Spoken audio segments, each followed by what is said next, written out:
você deve empurrar tudo para o seu absoluto limite, senão até mesmo a vida fica chata.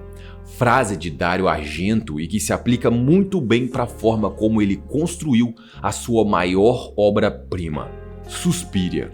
Afinal de contas, Suspiria é um filme cheio de excessos. Tudo é muito intenso, muito vermelho. Mulheres muito bonitas, muitas delas ruivas inclusive, muita violência, assassinatos, muito sangue. A história de uma mansão conduzida à base da maldade e da ganância, à base de bruxaria. Tudo isso condensado numa atmosfera formada por luzes, sons e roteiro bastante oníricos. Senhoras e senhores, sejam bem-vindos ao Covil e eu espero que seja tudo bem com cada um de vocês. Sintam-se convidados a nos seguirem no Instagram e no TikTok, ocovil.canal. No vídeo de hoje iremos abordar Suspiria, um clássico do terror italiano, muito influente, um filme diferentão, cheio de detalhes, significados e com uma construção muito inteligente. Enfim, vocês já sabem, se a gente está falando dele aqui é porque é um filme muito bom e muito importante, e nós vamos contar tudo para vocês sobre a obra. Antes de começarmos, se você gosta do nosso conteúdo, que tal ajudar a gente a manter tudo isso aqui através do Apoia-se? Já estamos com um grupo no WhatsApp para bater papo, o clube de leitura, onde todo mês vamos ler alguma coisa juntos. A galera também pode votar nas próximas obras que vão ser abordadas aqui no canal, participar de sorteios e muito mais. Tudo isso como forma de retribuir a ajuda de vocês. O Apoia-se é a melhor forma que temos de manter o nosso conteúdo independente da monetização do YouTube, ainda mais nessa nossa repaginada. Pessoal, os vídeos estão bem mais longos, dá um trabalho absurdo, sem falar que ainda é um conteúdo mais adulto, às vezes o YouTube pega no nosso pé por isso. Então, se você quiser e puder dar o seu suporte para o canal, a gente ficaria muito grato e você pode ter certeza de que é muito importante para fazer o projeto dar certo, ok? O link do Apoia-se vai estar aparecendo na descrição e nos comentários. Obrigado de verdade a cada um dos apoiadores já existentes, esse vídeo é para vocês. Suspiria é um filme de 1977, com roteiro e direção de Dario Argento, um mestre do terror italiano. Esse cara tem muito filme bom. E entre todos esses outros grandes filmes, a sua obra-prima, a que se destaca, é Suspiria. Nós vamos agora então caminhar pelo roteiro do filme e eu vou parando em pontos estratégicos para a gente entender a história, os detalhes e a construção da obra. E a primeira curiosidade de Suspiria está logo no primeiro minuto do filme, porque ele começa com uma leitura, uma narração. O que acontece? Existe um subgênero de terror específico da Itália, chamado de giallo. A partir da década de 1920 no país, uma série de livros publicados pela editora Mondadori começou a ficar muito popular. Cada livro da série apresentava uma história diferente, mas todas as histórias eram sobre horror e mistério. Não apenas isso, vários outros elementos eram muito comuns, estavam presentes na estrutura de vários desses livros. Tinha muita investigação, detetives, crimes horrendos, muito violentos a serem solucionados e também a presença de personagens mulheres muito bonitas, naturalmente sedutoras. O termo giallo é uma referência à cor das capas dos livros publicados por essa editora Mondadori. Giallo em italiano significa amarelo. E aí mais pra frente na história, chegando na década de 1970, o cinema italiano começa a ser influenciado por essas histórias. E dentre todos os cineastas, o mais influente atualmente e o mais influenciado pela literatura giallo é Dario Argento. Se você já assistiu Suspiria, inclusive, talvez você tenha ficado com essa impressão. É uma narrativa linear, que lembra muito essas histórias pulp, esses contos de terror e mistério que saíam na famosa revista Weird Tales, por exemplo. Não é só que a inspiração veio dessas literaturas. O roteiro, a estrutura narrativa, o ritmo do filme é como se fosse de fato uma adaptação de uma dessas histórias para o cinema. E voltando ao filme, logo nesse primeiro minuto também nós já vamos ter a música tema. E eu vou parar aqui logo para falar da música, porque ela é muito importante, ela é muito marcante, ela vai estar presente em todos os momentos mais intensos do filme e, acima de tudo, é a música que tem um conceito muito atrelado ao conceito geral do filme. Essa música foi feita por uma banda chamada Goblin. Inclusive, essa banda trabalhou muito com Dario Argento, fazendo temas para vários outros filmes. Um dia, aqui no canal, a gente vai falar do Prelúdio para Matar, e daí a gente fala mais dessa galera. E o gênero dessa música é celesta. É o mesmo gênero do famoso tema de Harry Potter, por exemplo. A celesta geralmente é usada nos filmes para evocar fantasia, mistério, encanto. Só que aqui estamos num filme de terror. Então Goblin adicionou na celesta, adicionou nessa melodia tão suave e bela uma voz gutural, suspiros mencionando bruxas, tambores pesados. E assim, a música formou um contraste entre o confortável e o incômodo, o belo e o horrível. Cara, todo mundo que já assistiu esse filme sabe o quanto essa música, o quanto esse tema é marcante. E não é apenas que seja uma música muito boa. Eu ouso dizer, aliás, que é uma das melhores trilhas feitas para filme de terror. Mas a música, além de ser muito boa, ela tem esse conceito que vai estar presente durante todo o resto do filme. Uma linda mansão, praticamente um castelo, que esconde um segredo horrível. Uma escola de arte, sendo o plano de fundo para um plano maligno muito ganancioso e diabólico. Essas garotas bonitas tendo que lidar com assassinatos brutais. E por aí vai, o belo e o horrível. E continuando aqui, como dito na narração, Suzy Bennion foi dos Estados Unidos para a Alemanha. Ela tinha o intuito de aperfeiçoar o seu balé e para isso escolheu a mais notória escola de dança na Europa, a Academia TEM. Ela desembarca no aeroporto da Alemanha tarde da noite e aí vem a primeira cena esquisita do filme, que é a porta abrindo e fechando, de acordo com que as pessoas passam. E quando ela se abre, a música toca. Quando ela se fecha, a música para.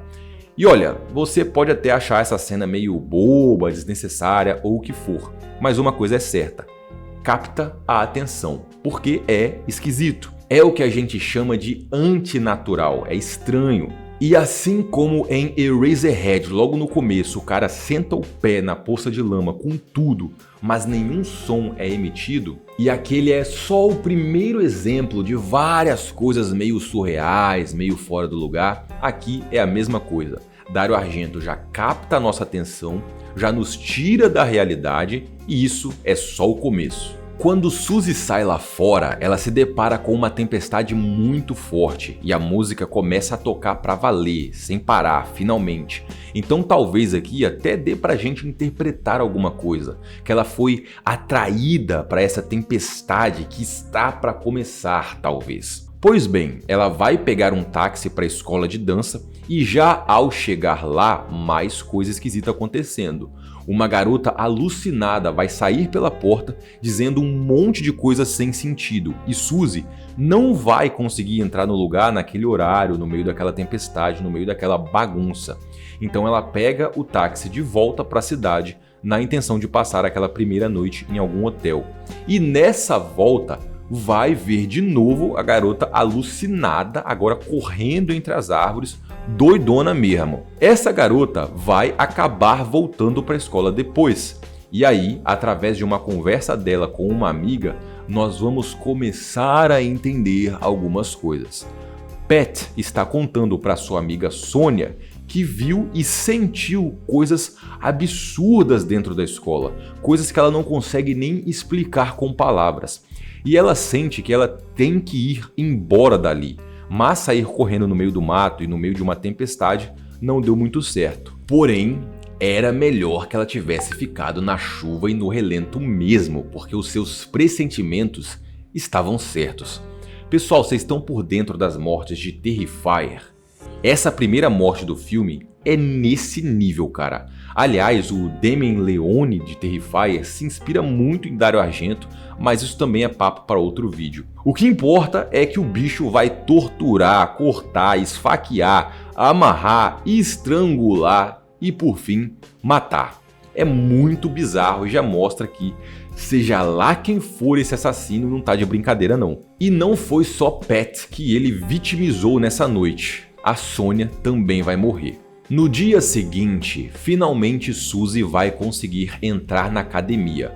Ela vai ser recepcionada por Madame Blank, a vice-diretora do lugar que está no comando porque a diretora em si está viajando, e Miss Tanner, a instrutora-chefe de dança. Suzy vai ser alertada sobre o que aconteceu na noite passada, consequentemente também vai dar o seu relato sobre o que ela viu e ouviu, e depois, finalmente, começam a falar de dança, afinal, ela foi ali para isso. Ela vai ser apresentada para outras alunas, ela vai dar uma volta pelos espaços da academia, ver como tudo ali é muito bonito e artístico, vai ver outras pessoas, homens e mulheres, dançando balé, ela vai começar a dançar também. Suspiria é um filme muito feminino, ele tem uma aura feminina, já começando pelo pôster. Um filme com protagonista mulher, um elenco majoritariamente feminino, a cor vermelha, a cor da sedução, o balé, que é uma dança com movimentos muito sensíveis, graciosos, a temática de bruxas, enfim, vários elementos que compõem essa aura feminina. A dança, inclusive, já que estamos numa academia de balé, Suzy atravessou o mundo só para isso, foi muito pouco aproveitada. Fica aqui uma pequena crítica, dizendo que a academia é linda, ela tá dentro do conceito geral do filme, os ambientes ali dentro são muito memoráveis, mas a dança em si, a dança tá ali só como desculpa de como a protagonista foi parar naquele lugar, sendo que claramente daria para ter aproveitado um pouco mais. E eu sei que a gente está caçando pelo em ovo aqui, a gente está querendo que algo grandioso, porque o filme é grandioso, fique maior ainda, mas cara, daria para ter colocado um pouquinho mais de conceito na parte da dança. Fácil. Essa parada da dança pouco aproveitada fica mais evidente ainda quando a gente assiste o remake, mas fazer comparações também é papo para outro vídeo. Pois bem, depois de conhecer o lugar e as pessoas, Suzy nota o detalhe peculiar de que muita gente ali parece dar muita importância para o dinheiro, ou falar de dinheiro o tempo todo. Querem alugar objetos para ela, querem alugar quartos para ela, querem tirar dinheiro dela de qualquer jeito. E isso vai fazer sentido mais lá no futuro. Vagando pelos corredores da academia, num dado momento, Suzy vai ser explicitamente enfeitiçada. Cena muito marcante do filme, auxiliada como sempre pela música.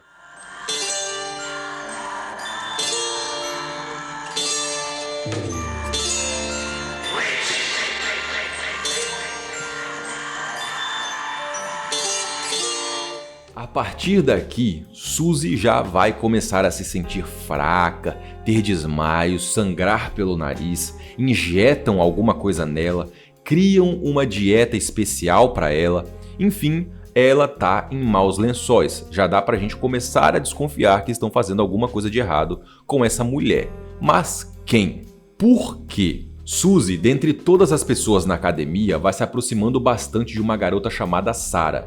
E a própria Sarah parece já desconfiada de algumas coisas em relação ao lugar e as pessoas que administram ele. E um desses primeiros diálogos entre as duas vai ser um ótimo exemplo de como alguns diálogos nesse filme parecem até um ASMR. Acontece que esse filme, assim como vários outros filmes italianos dessa época, contratavam atores de diversas partes da Europa e do mundo. Então, enquanto contracenavam mesmo, um ator estava falando um idioma, o outro estava falando outro idioma completamente diferente, um não estava entendendo o que o outro estava falando, mas no final das contas tudo era dublado para inglês. Por isso as vozes no filme são tão suaves, mas ao mesmo tempo meio desincronizadas com os lábios dos atores, porque tudo foi feito em estúdio. Por causa de comida estocada apodrecendo num lugar não muito favorável, acontece um episódio de infestação de larvas na escola. Bom, isso é o que as administradoras dizem para as alunas, porque o que a gente vê é um baú de madeira, um caixão, sei lá, com carne podre dentro. Carne do que ou de quem a gente não sabe. E em decorrência dessa infestação, todo mundo vai ter que dormir improvisadamente, ou talvez nem tanto, no salão da academia. E quando eu digo que essa infestação e essa história toda de todo mundo dormindo junto no salão não seja acidental, é por causa dessa câmera, como se fosse a visão de algo pairando, vigiando por cima, e por causa da conversa sobre a diretora. Sarah faz algumas ligações em seus pensamentos e chega na conclusão de que Madame Blank e Miss Tanner estão mentindo sobre a diretora. No meio da madrugada, enquanto todos dormem, uma mulher, e pelos roncos é uma mulher muito, mas muito velha, vai se deitar bem próxima de onde Suzy e Sarah estão. E Sarah vai reconhecer exatamente e especificamente esse ronco, que é muito singular. Ela identifica esse ronco como o ronco da diretora. E é um troço realmente bizarro. Então, é a diretora, ela não está viajando e por algum motivo ela foi se deitar exatamente ali, atrás daqueles lençóis, e a administração da academia está mentindo.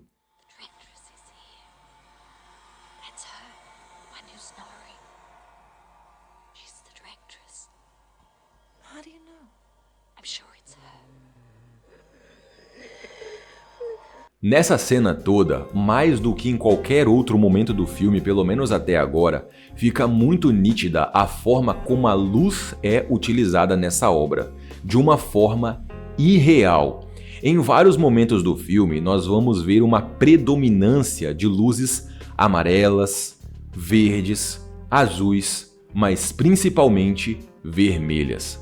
Vermelho é a cor do filme. O vermelho está até mesmo no ruivo dos cabelos das personagens. O vermelho é a cor da academia. Vermelho é a cor do sangue. O vermelho vai ser a iluminação mais usada. E é uma iluminação impossível. O filme não se importa nem de longe em criar um cenário realista. Ele quer criar um cenário estranho, irreal mesmo, assustador, intenso. Um cenário absurdo e fantástico. Então, de onde vêm essas fontes de luz? Por que cercaram o dormitório improvisado com luzes vermelhas? Não, você não deve fazer essas perguntas. Tente entender a mensagem de um perigo sobrenatural que o áudio e vídeo te entregam nessas cenas.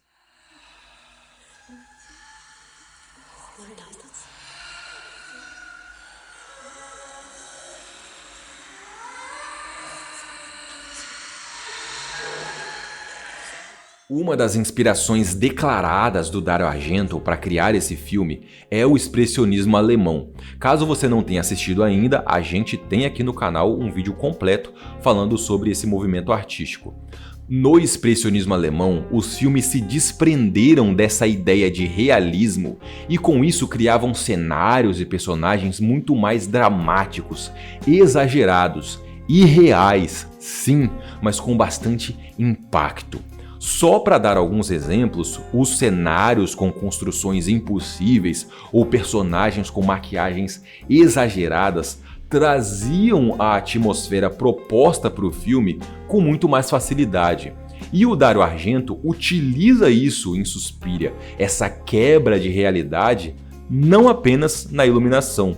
A mansão tem toda uma arquitetura esquisita, uma estética bem pronunciada, o exterior contudo extremamente vermelho, as formas geométricas pelas paredes internas, os ângulos escolhidos para mostrar tudo isso também. Voltando a falar da iluminação e para fechar o assunto, a escolha de nos mostrar essas luzes apenas de noite e apenas dentro da academia também é muito eficiente. De dia, a academia de dança serve de fachada para o que realmente acontece à noite, bruxaria. E aí vem a iluminação para ilustrar a aura sobrenatural, a aura maligna, os pressentimentos ruins de algo indevido que está acontecendo ali e apenas ali naquele momento. À noite, fora daquele lugar, ainda vamos ter ambientes escuros e tudo mais, é um filme de terror, mas nada dessa iluminação irreal. Um ótimo exemplo disso é na ótima cena do cachorro. Na mitologia das bruxas, existe aquela ideia de que cães e gatos podem enxergar e pressentir espíritos, coisas malignas e tudo mais, correto? Pois bem, Daniel, o pianista da escola, é cego e por isso sempre está na companhia do seu cão-guia. Cão-guia este que vai sentar o dente no sobrinho da Madame Blank. Daniel vai defender o animal dizendo que ele nunca atacou e nunca atacaria ninguém sem motivo. Mas na nossa interpretação, minha e da Roberta, aqui o cachorro atacou sim o moleque por sentir o cheiro de bruxaria nele, se é que vocês me entendem. Daniel vai acabar sendo expulso da academia depois de uma confusão com a Miss Tanner. E à noite, quando ele está voltando de um lugar qualquer para casa com o seu cão, os dois vão sentir uma presença maligna, uma presença que vem de todos os lados, de todas as direções. Essa é uma cena muito boa, o suspense é muito forte, fica muito claro que algo de ruim está iminente. Nós vemos novamente essa câmera que paira por cima dos personagens, nos mostrando que seja lá o que for de mal que existe nesse lugar está ali, naquele momento.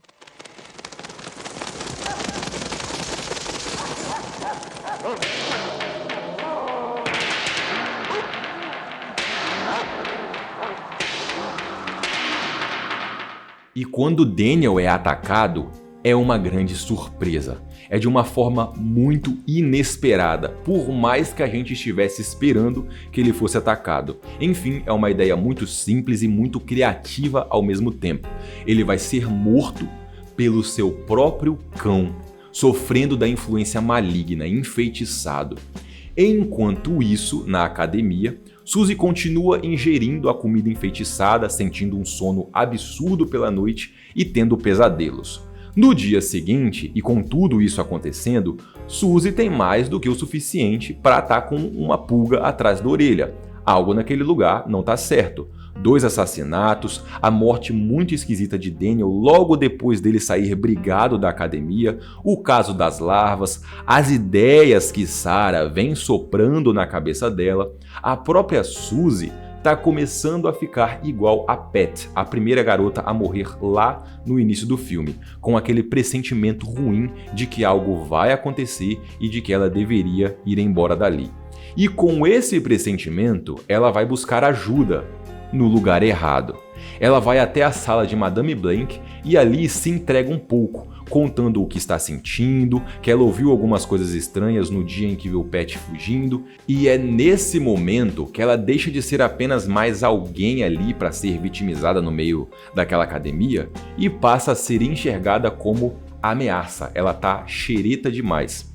E bem, se Suzy está ficando preocupada com a atmosfera da academia, a sua amiga Sarah já está terminando de ficar lelé das ideias, igual a Pat. Sarah se isola com Suzy na piscina da academia, e ali ela vai abrir o jogo sobre suas preocupações, pressentimentos e segredos. Ela guarda várias anotações que Pat acumulou durante meses, e a única pessoa, além das 2, que sabe dessas anotações é Frank Mendel, um amigo de Sarah de fora da academia. E enquanto elas estão ali batendo aquele papo que deveria ser confidencial, percebemos que, na verdade, elas não estão a sós.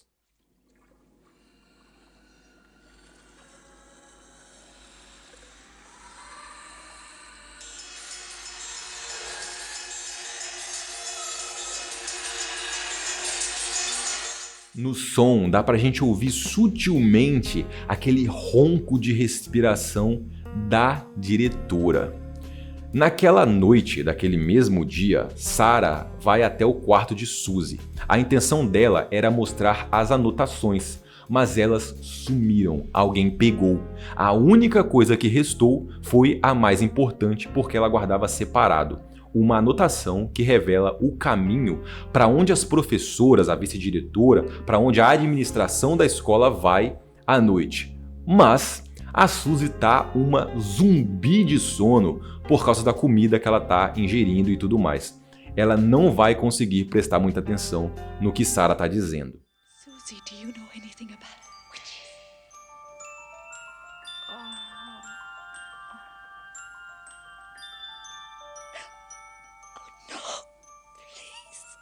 Ainda naquela mesma noite, Sarah, que já sabe demais, também tá xeretando demais, vai ser perseguida e morta numa das sequências mais oníricas do filme. Parece que ela tá fugindo de um assassino dentro de um sonho, ou melhor, de um pesadelo. Temos todo aquele jogo de luzes sendo usadas, luzes verdes, azuis, vermelhas, enquanto ela tenta fugir de várias formas, mas não consegue e enfim é assassinada. Sarah está morta. No dia seguinte, Miss Tanner e um dos alunos contam para Suzy que Sarah simplesmente arrumou suas malas e foi embora. Nós sabemos que isso é uma grande mentira, então aqui já podemos começar a filtrar quem está envolvido e quem não está com o que acontece de ruim nesse lugar. Suzy vai ligar para Frank, o amigo de Sarah de fora da academia, e contar para ele que ela também desapareceu muito misteriosamente. Os dois então vão marcar o encontro fora da academia para discutir sobre tudo isso que está acontecendo. E agora senta que lá vem história, é agora que vamos ter praticamente todas as respostas do filme. Frank era na verdade o psiquiatra de Sarah, que a ajudou num difícil episódio de sua vida, quando a mãe dela morreu. Mas após o acontecimento, quando a Sarah ficou saudável novamente, os dois acabaram firmando uma amizade. Porém, nos últimos tempos, nas palavras dele, ele estava ficando preocupado novamente, porque ela tinha colocado algumas fixações estranhas na cabeça. Sarah descobriu que a Academia Theme foi fundada em 1895 por uma mulher chamada Helena Marcos. Os habitantes dos arredores acreditavam que essa mulher era uma bruxa. Helena Marcos, antes de fundar a academia, já havia sido expulsa de vários países da Europa, sempre acusada de bruxaria, mas ela conseguiu se fixar na Alemanha com a academia e fez muita riqueza ali. Inicialmente, nos primeiros anos, o lugar servia como uma escola não apenas de dança, mas também de iniciação das artes ocultas. E entre os iniciados, Helena Marcos era conhecida como a Rainha Negra. Apesar do sucesso, isso não queria dizer que as pessoas em volta gostavam da presença da bruxa e de sua academia. Em 1905, após 10 anos de conflito, a Academia Theme foi incendiada e Helena Marcos, dada como morta, morreu queimada.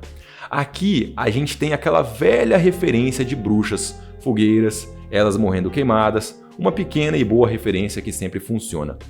Supostamente, após a morte de Helena Marcos, a academia foi restaurada e continuou funcionando, tocada agora por seus antigos e melhores alunos. O estudo do oculto depois desse acontecimento foi deixado de lado e, vagarosamente, o lugar se tornou a notória escola de dança que é hoje. Apesar de toda essa história descoberta por Sarah, Frank não acredita de fato no sobrenatural. I'm convinced that the current spread of belief in magic and the occult is part of mental illness. Bad luck isn't brought by broken mirrors, but by broken minds. Quando Suzy começa a fazer perguntas mais abertamente sobre bruxas, Frank apresenta ela para Millie, uma autoridade no assunto, no tema entre bruxaria e psiquiatria. Mas dados os diálogos, Millie não é tão cético quanto Frank não. A propósito, na minha opinião, esse diálogo entre o velho e a Suzy é o mais legal do filme. A coven deprived of its leader is like a headless cobra, harmless. Skepticism is the natural reaction of people nowadays, but magic is ever present. Resumindo tudo o que Millie vai dizer para Suzy, é o seguinte: bruxas são sempre malignas. Elas existem sim e têm habilidades sobrenaturais. O objetivo de cada uma delas é sempre o mesmo: acumular riqueza. Mas elas só conseguem fazer isso através do mal. A maldade é como se fosse uma ferramenta para se chegar no objetivo. Causando sofrimento, doença e até mesmo morte, as bruxas alcançam o seu objetivo. E vocês se lembram de que no começo do filme, até algumas das alunas estavam tentando extrair cada centavo possível de Suzy, criando até algumas situações meio desconfortáveis, constrangedoras? Aqui está então a explicação, o motivo para isso. Elas são bruxas ou iniciadas na bruxaria. Caso não tenha ficado claro, após o incêndio de 1905, o lugar continuou sim funcionando como escola de bruxaria, mas agora não mais explicitamente. A escola de dança serviria como fachada para isso. Bom, com todas essas novas informações, Suzy volta para a academia e não tem ninguém lá. Uma das funcionárias diz que todo mundo foi para um evento, o lugar está praticamente, completamente vazio, só Suzy lá e mais algumas funcionárias dispersas. Ela não vai comer a sua comida nesse dia, vai jogar tudo fora, inclusive quando ela joga o vinho pela pia, a bebida se parece bastante com sangue. Jogar a comida fora vai fazer com que ela não sinta aquele sono absurdo durante a noite, e durante a noite ela vai ouvir passos ecoando pelo lugar, ou seja, tem gente lá sim, talvez em algum canto de difícil acesso, através de alguma passagem secreta ou coisa do tipo. E com a ajuda da anotação que Sarah deixou para ela e as palavras avulsas que Pat balbuciou lá atrás, Suzy vai conseguir chegar nessas áreas secretas da academia. E assim, finalmente, descortinar os mistérios restantes de toda essa história. Paredes com inscrições em latim e outras palavras desconhecidas, símbolos e desenhos. Após passar por corredores e corredores dessa forma, Suzy chega no que parece ser uma espécie de reunião. E a pauta em debate é ela mesma, Suzy. Miss Tanner e Madame Blank estão falando sobre a garota, amaldiçoando ela, entoando palavras de doença, o que inclusive causa nela um mal-estar instantaneamente. Ela ainda está enfeitiçada, afinal de contas, pela comida e sabe-se lá por mais o que. Enfim, aquelas pessoas estão ali não apenas desejando o mal para Suzy, mas também tramando a morte dela, e ela tá escutando tudo. Quando um dos capangas caminha na direção de onde ela estava se escondendo, ela precisa se esconder em outro lugar. E assim a garota chega agora no cadáver torturado da sua amiga Sarah. Impossível, gente, mostrar essa cena aqui no YouTube, eu espero que vocês já tenham assistido o filme. Ainda nessa de achar um esconderijo, Suzy termina entrando dentro de um certo quarto. Detalhe logo de cara para essa estátua de um pássaro das plumas de cristal, literalmente o título de um dos filmes que o Dario Argento já tinha feito. Pois bem, esse quarto é o quarto de ninguém menos do que Helena Markos. Ela está viva, muito velha, com o corpo completamente queimado. Nós não vemos a figura da bruxa nitidamente ou por muito tempo, mas as poucas partes reveladas ou o pouco tempo de exposição são o suficiente para surpreender. Aquele rosto todo queimado é bem impactante, é bem perturbador, e a voz dela também é muito, muito bizarra. Who is it? Who's there? I've been expecting you. The American girl. I knew you'd come. Suzy e Helena Markos vão ter o seu embate dentro do quarto. A bruxa usando truques para tentar manipular as escolhas da garota, mas Suzy vai conseguir desvendar o enigma, digamos assim. É entender que Helena está oculta, invisível sobre a cama e apunhalar ela com uma das plumas da estátua do pássaro. Millie, no seu encontro com Suzy, explicou para a garota que uma ordem de bruxas é como se fosse uma cobra venenosa, perigosa, e a líder é a cabeça, mas uma cobra sem cabeça é inofensiva. Aqui vamos ver ilustradamente o que ele quis dizer com isso. Suzy golpeou Helena no pescoço e todos os cultistas, todas as outras bruxas, todos os outros iniciados estão sofrendo como se tivessem sido golpeados da mesma forma, na garganta. Pior ainda, todo o lugar começa a desmoronar. Helena Markos fundou a Academia Tem e é como se sua bruxaria fosse literalmente a estrutura de toda aquela construção. Suzy foge, passando por várias daquelas bonitas áreas que havíamos visto antes no decorrer da história, mas agora tudo está desmoronando, rasgando, quebrando, ruindo. Quando ela consegue sair de fato de dentro da academia, um novo incêndio já começou. Os créditos sobem e fim de filme. Mas, nos créditos desse filme, tem uma coisa muito doida pra gente observar. Ou melhor, pra gente ouvir.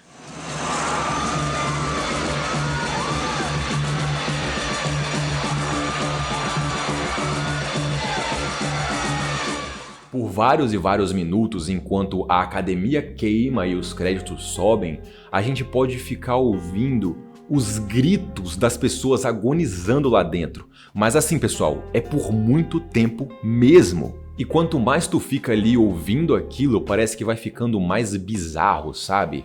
É um sofrimento muito grande e prolongado e de várias pessoas ao mesmo tempo. É realmente perturbador.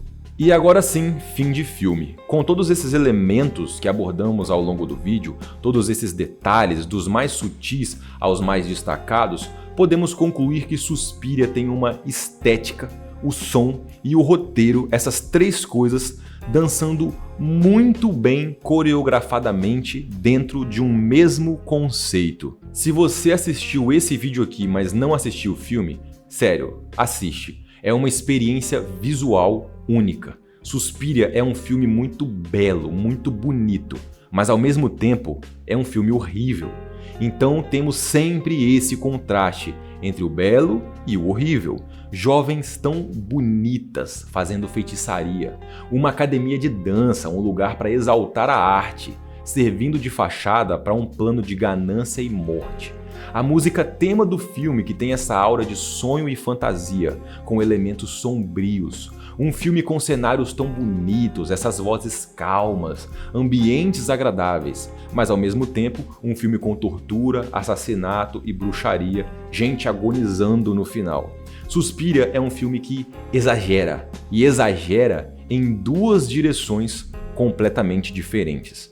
Senhoras e senhores, como sempre, eu acho que eu não preciso nem dizer sobre o trabalhão que é fazer um vídeo desses, vocês assistiram, e a forma que nós temos de manter esse projeto, de manter o canal e os vídeos de uma maneira sustentável é através do Apoia-se. Então, se você gostou, se você curte o nosso trabalho e quiser nos ajudar, apoia.se/ocovil. Muito obrigado desde já, eu espero ver cada um de vocês aqui no próximo vídeo e fui!